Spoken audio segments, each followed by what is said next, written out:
வேளாண்மையின் ஒரு பகுதி கறிக்கோழி என்பது அரசாங்கம் அறிவிப்பு செஞ்சிருச்சு. அப்படி அறிவிப்பு செஞ்சதுக்கு அப்புறமும் வேளாண்மைக்கு வழங்கக்கூடிய அந்த கட்டணமில்லாத உரிமை மின்சாரத்தை கறிக்கோழி பண்ணை தொழிலுக்கு இதுவரை தமிழ் அரசு வழங்கவே இல்லை.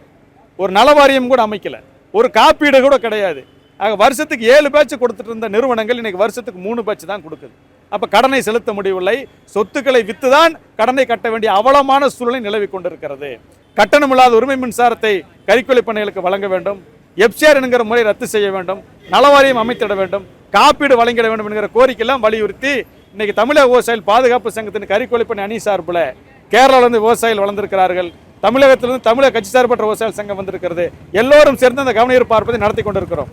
அரசு விரைந்து நடவடிக்கை எடுக்கல அப்படின்னா வரக்கூடிய ஜனவரி மாதத்திலிருந்து தமிழ்நாட்டில் எங்கேயுமே பிராய்லர் கோழி கிடைக்கவே கிடைக்காது.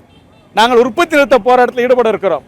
விவசாயிகளை வஞ்சித்தது போதும் என அரசு முன் வந்து பேச்சுவார்த்தை நடத்தி கோரிக்கை ஏற்று நடைமுறைப்படுத்தலைன்னா தேர்தல் நேரத்தில் கறிக்கோழி கிடைக்காது, மிகப்பெரிய பிரச்சனை உருவாக்குவோம், உணவு தட்டுப்பாட்டை உருவாக்குவோம்.